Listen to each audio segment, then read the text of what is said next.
Bismillahirrahmanirrahim. Kemudian Nabi SAW mengatakan dalam hadis riwayat Muslim, as-shalawatul khamsu, salat 5 waktu, wal jumu'atu ilal jumu'ati, dari Jumat ke Jumat, ya, berikutnya, wa ramadhanu ila Ramadan, dari Ramadan ke Ramadan berikutnya, mukaffiratun lima bainahunna, adalah penghapus di antara keduanya, ya, majtunibatil kabair, ya, apabila dosa-dosa besar dijauhi. Jadi sholat 5 waktu dari Jumat ke Jumat, dari Ramadan ke Ramadan berikutnya adalah penghapus dosa-dosa kecil di antara keduanya selama dia menjauhi dosa-dosa besar, ya. Hadis riwayat Muslim. Jadi hadis ini menunjukkan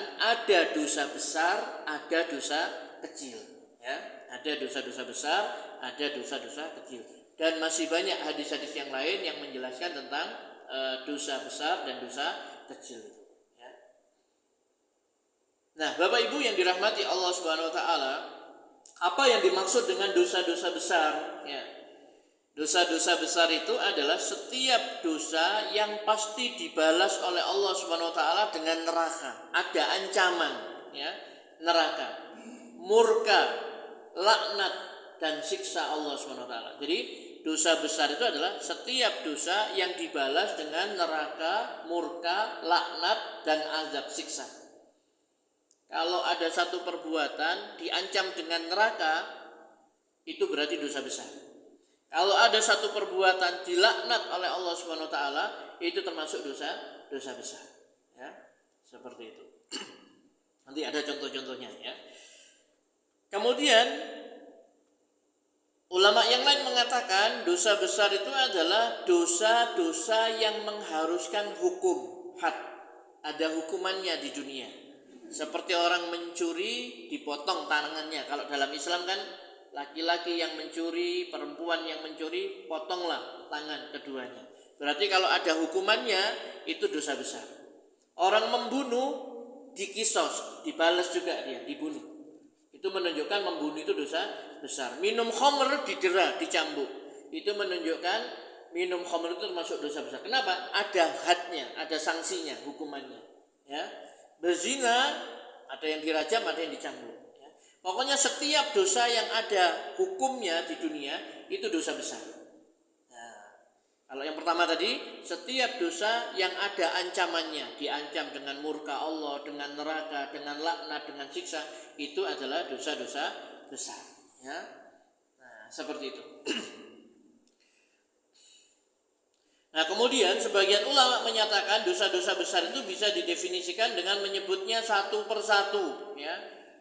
Bukan dengan menyebut hukuman had atas dosa tersebut, ya. Kemudian yang lain menyebutkan dosa-dosa besar itu ada 70 dan ada 7 diantaranya yang paling besar, ya. Jadi ada ulama yang mengumpulkan dosa-dosa besar itu apa saja berdasarkan hadis-hadis Nabi sallallahu alaihi wasallam, dikumpulkan. Jadi ulama kita itu kreatif dulu, Bu, ya. Itu supaya umat belakangan itu mengetahui ini dosa besar yang harus kita jauhi, dikumpulkan dosa-dosa besar. Ada kan buku Al-Kabair, ya, yang menjelaskan tentang dosa-dosa besar. Ada 70 dosa besar yang ditulis oleh Imam Az-Zahabi. Kalau di sini disebutkan Imam Al-Haythami rahimahullah, beliau menyusun satu jilid kitab, ya, yang berisi rangkuman tentang nas Nabi sallallahu alaihi wasallam tentang dosa-dosa besar, ya. Saya bacakan secara ringkas saja, ya, yang beliau ringkas itu, yaitu syirik, menyekutukan Allah atau menjadikan tandingan bagi Allah Subhanahu wa taala, membunuh, berzina, ya, dan yang paling kecil adalah zina dengan istri tetangga, ya. Zina itu sudah dosa besar, apalagi dengan istri tetangga, ya. Kemudian melarikan diri dari peperangan, ya, makan riba, ya. Riba itu apa Pak, kalau orang bilang duwe anakan, ya, pinjam 10 juta kembalikan 11 juta misalkan, itu riba, ya. Kemudian memakan harta anak yatim, ini dosa-dosa besar semua ini, ya. Menuduh zina wanita baik-baik dituduh zina, ya. Kemudian praktek-praktek perdukunan, sihir, ya. persaksian palsu, sumpah palsu, namimah, ya, adu domba, mencuri, minum khamr, ya, kemudian melanggar kesucian Baitullah, ya, kemudian ingkar janji. Ingkar janji itu ya menyelisih janji, ya. Kemudian meninggalkan kembali menjadi kembali kepada kemaksiatan setelah dia ini sudah diselamatkan oleh Allah, dia sudah hijrah menuju kebaikan, ketaatan, kemudian balik lagi dia, ya. Nah, itu termasuk dosa besar. Putus asa dari rahmat Allah, merasa aman dari makar-makar Allah, ya. Kemudian enggan memberikan kelebihan air kepada musafir, tidak bersuci setelah buang air kecil, ya. Jadi habis pipis tidak dibersihkan kemaluannya, ya. Itu oleh Imam Al-Haythami di sini dimasukkan dalam dosa besar. Kenapa? Ada ancamannya, siksa kubur, ya. Siksa kubur itu diantaranya disebabkan oleh karena orang habis kencing dia tidak membersihkan, ya, kemaluannya tadi. Yang satu mengadu domba, ya. Kemudian yang berikutnya adalah durhaka pada kedua orang tua, ya, melakukan tindakan-tindakan yang menyebabkan kedua orang tua dicela. Ini kan ada, ya, orang yang dimurkai oleh Allah itu diantaranya adalah orang yang mencela kedua orang tuanya. Para sahabat heran, gimana ya Rasulullah kok ada orang mencela kedua orang tuanya? Seseorang mencela orang tua temannya, lalu temannya itu membalas mencela orang tuanya, ya. Makanya tidak boleh kalau bertengkar kita apa Pak namanya kalau anak-anak kecil bilang apa? Nyanda, ya.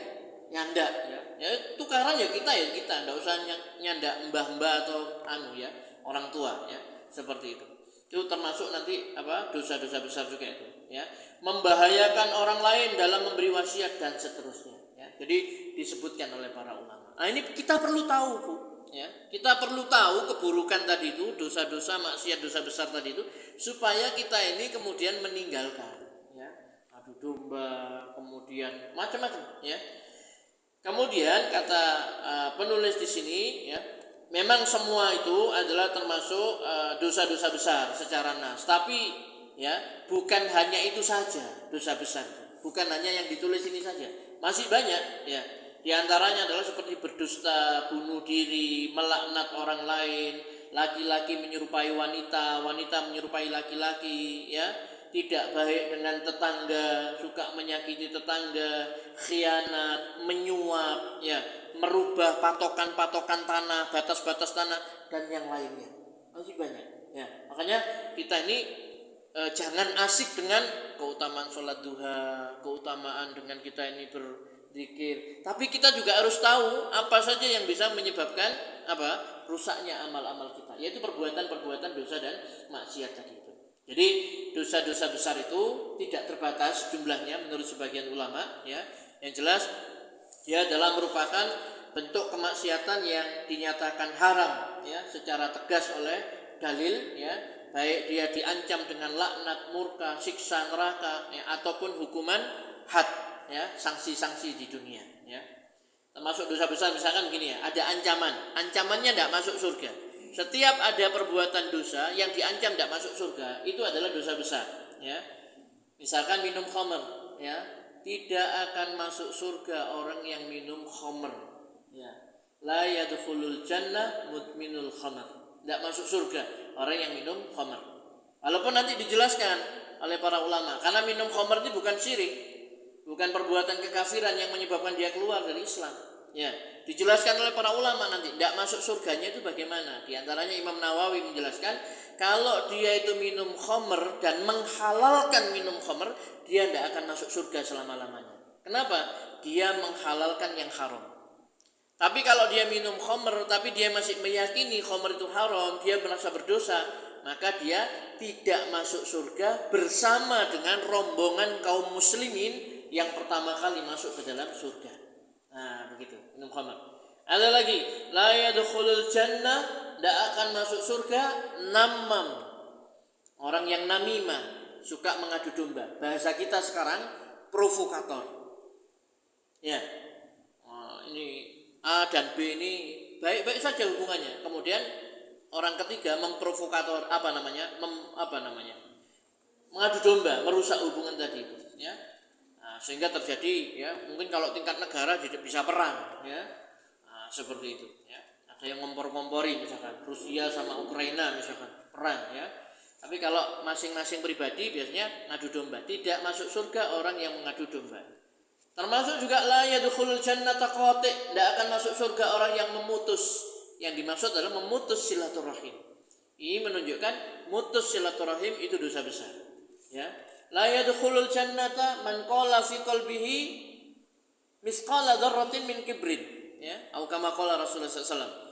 Tidak masuk surga orang yang di dalam hatinya itu ada kesombongan walaupun hanya seberat zarrah. Ya. Kesombongan. Sombong itu menolak kebenaran dan meremehkan manusia, ya. Nah, seperti itu. Jadi banyak tidak masuk surga orang yang minum khamar, tidak masuk surga orang yang memutus silaturahim, tidak masuk surga orang yang sombong, tidak masuk surga orang yang ngadu domba. Kalau ada ancaman tidak masuk surga, berarti itu termasuk dosa besar. Nah, seperti itu. Baik, sekarang dosa kecil. Apa yang dimaksud dengan dosa-dosa kecil itu? Ya, yaitu dosa yang tidak ada hukumannya di dunia. Tidak ada hukumannya di dunia. Dan tidak ada ancamannya di akhirat. Itu dosa kecil. Di dunia tidak ada hukumannya, di akhirat tidak ada ancamannya. Seperti apa? Seperti makan minum dengan tangan kiri. Ada hukumannya. Yang minum tangan kiri dipotong tangannya, tidak ada kan? Atau tidak masuk surga orang yang minum dengan tangan kiri, tidak ada ancamannya di akhirat. Nabi juga mengatakan, la ta'kulu bishimal, jangan kamu makan dengan tangan kiri. Fa inna syaiton ya'kulu bishimal, karena sesungguhnya setan itu makan dengan tangan kiri. Jadi kalau kita makan minum itu tangan kanan, tangan kiri ini untuk yang ada tugasnya sendiri, ya. Kalau orang tua kita dulu, ayo makan tangan api, ya. Semua tangan ini baik, Pak, ya. Bukan tangan kanan baik, tangan kiri jelek. Kita kalau tidak ada tangan kiri juga repot, ya. Nah, jadi jangan makan dengan tangan kiri, karena setan itu makannya dengan tangan kiri. Jadi kalau orang makan dengan tangan kiri itu seperti setan, cara makannya setan, ya. Tapi kalau kita mengingatkan orang, ya harus hati-hati. Nanti malah langsung koyok setan nih, marah nanti, Pak, ya. Jadi dinasihati dengan baik, jangan makan dengan tangan kiri. Ya, seperti kita didik cucu kita, anak kita, ayo makan dengan tangan kanan, gitu ya. Seperti itu. Ya. Kemudian apa lagi? Misalkan meniup. Ya, jangan kalau bikin kopi, kalau panas, itu biasanya kan kadang dulu kita ditiup. Itu ada larangan dari Nabi sallallahu alaihi wasallam, ya. Tidak boleh meniup makanan atau minuman yang masih panas, ya. Tapi tidak ada ancaman, di dunia tidak ada hukumannya, di akhirat juga tidak ada ancaman. Mencela makanan, Rasulullah SAW itu, ya, tidak pernah mencela makanan. Kalau beliau suka, beliau makan. Kalau beliau tidak suka, beliau diam. Ya, kalau kita kan tidak, Pak, ya. Apa ini? Mau kasih nanu, ya, dan lain sebagainya, ya. Nah, itu dosa kecil, Pak, ya, dosa kecil, ya. Itu nanti terhapus dengan wudu, kita kumur-kumur. Nah, itu dosa mencela makanannya nanti gugur. Tapi jangan terus-terusan, ya. Ya. Jadi termasuk juga apa? Makan sambil berdiri. Nah, itu tidak boleh, dilarang sama Rasulullah SAW. Tapi tidak ada ancamannya, tidak ada ancaman, tidak ada juga laknat dan lain sebagainya, tidak ada hukumannya. Jadi setiap dosa yang tidak ada hukumannya di dunia, juga tidak ada ancamannya di akhirat. Itulah dosa-dosa kecil, ya, seperti itu. Tetapi para ulama mengatakan begini, ya, tidak ada dosa besar apabila diiringi dengan istighfar. Jadi orang melakukan dosa besar, kemudian dia bertobat, minta ampun kepada Allah. Orang yang melakukan perbuatan dosa lalu dia ini bertobat, itu seperti orang yang tidak berbuat dosa. Karena dia sudah bertobat, mohon ampun kepada Allah Subhanahu wa taala. Nah, ya. Tidak ada dosa besar kalau diiringi dengan bertobat, beristighfar pada Allah. Dan tidak ada dosa kecil kalau dikerjakan secara terus-menerus, ya.